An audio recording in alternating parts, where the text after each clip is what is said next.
um Estado totalitário, não há necessidade de importar-se com o que as pessoas pensam, uma vez que o governo pode controlar esses pensamentos através da força de seus cacetetes. Mas em um Estado democrático, onde não se pode controlar as pessoas pela força, há que se controlar o que as pessoas pensam, e para isso utiliza-se de técnicas de manipulação de massa.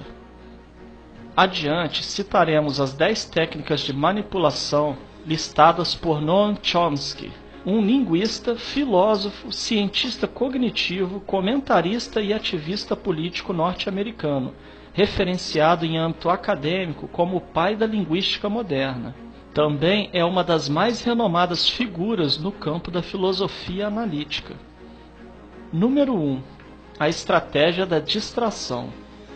O elemento primordial do controle social é a estratégia da distração, que consiste em desviar a atenção do público dos problemas importantes e das mudanças decididas pelas elites políticas e econômicas, mediante a técnica do dilúvio ou inundação de contínuas distrações e de informações insignificantes.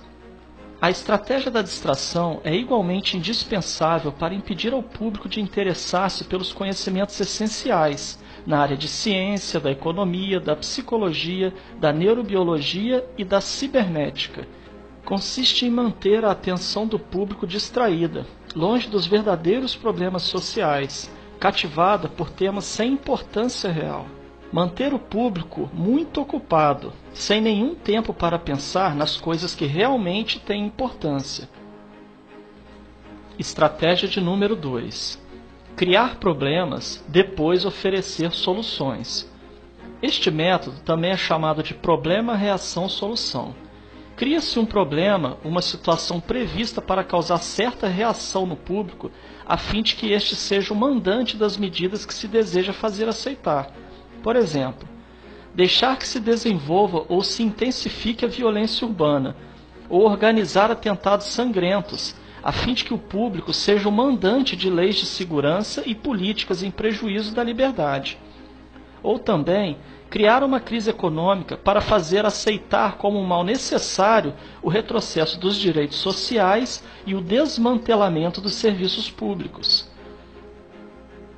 Número 3. A estratégia da gradação.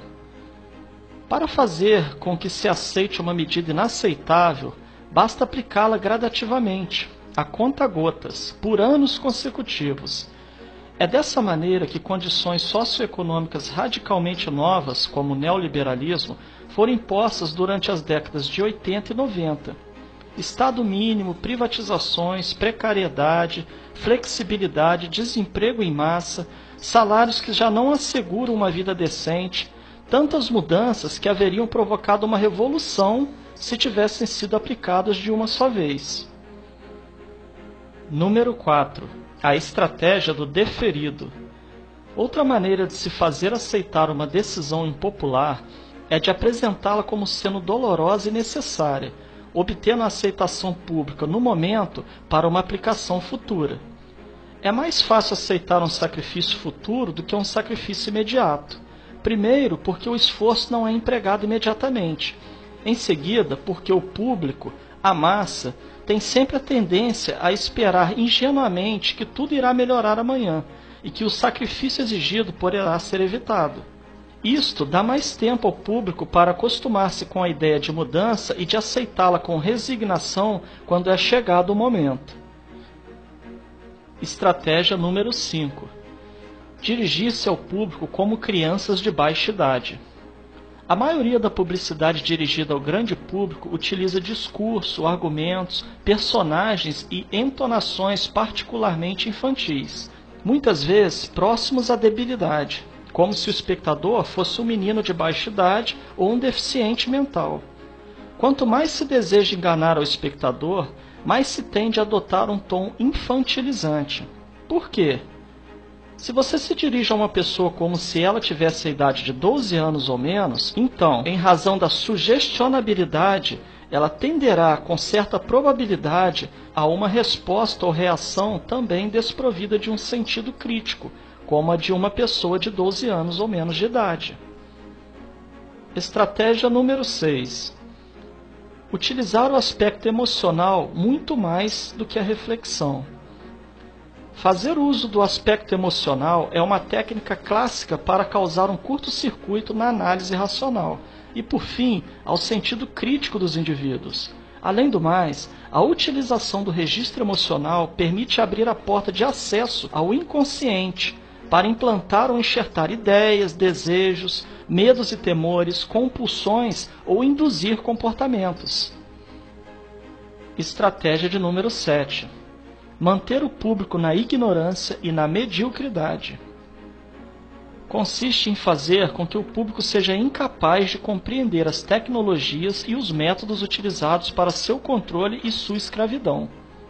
A qualidade da educação dada às classes sociais inferiores deve ser a mais pobre e medíocre possível, de forma que a distância da ignorância que paira entre as classes sociais inferiores e as classes sociais superiores seja e permaneça impossível para o alcance das classes inferiores. Estratégia de número 8. Estimular o público a ser complacente na mediocridade. Consiste em promover o público a achar que é moda o fato de ser estúpido, vulgar e inculto. Estratégia de número 9. Reforçar a revolta pela autoculpabilidade. Fazer o indivíduo acreditar que é somente ele o culpado pela sua própria desgraça, por causa da insuficiência de sua inteligência, de sua capacidade ou de seus esforços. Assim, ao invés de rebelar-se contra o sistema econômico, o indivíduo se autodesvalida e culpa-se, o que gera um estado depressivo do qual um dos seus efeitos é a inibição de sua ação. E sem ação não há revolução. Estratégia de número 10. Conhecer melhor os indivíduos do que eles mesmos se conhecem. No transcorrer dos últimos 50 anos, os avanços acelerados da ciência têm gerado crescente brecha entre os conhecimentos do público e aqueles possuídos e utilizados pelas elites dominantes.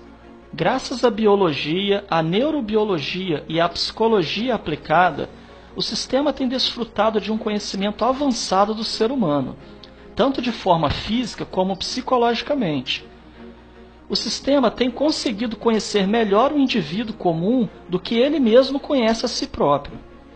Isto significa que, na maioria dos casos, o sistema exerce um controle maior e um grande poder sobre os indivíduos do que os indivíduos a si mesmos. Observando essas 10 estratégias citadas por Noam Chomsky, certamente poderemos fazer relações com o que vivemos atualmente, principalmente no campo político. Portanto, é dever de cada um analisar cada fato e notícia a partir de seu próprio ponto de vista, reunindo a maior quantidade de informações possível. Somente assim conseguiremos anular os efeitos manipuladores que estão embutidos nas propagandas, notícias e acontecimentos.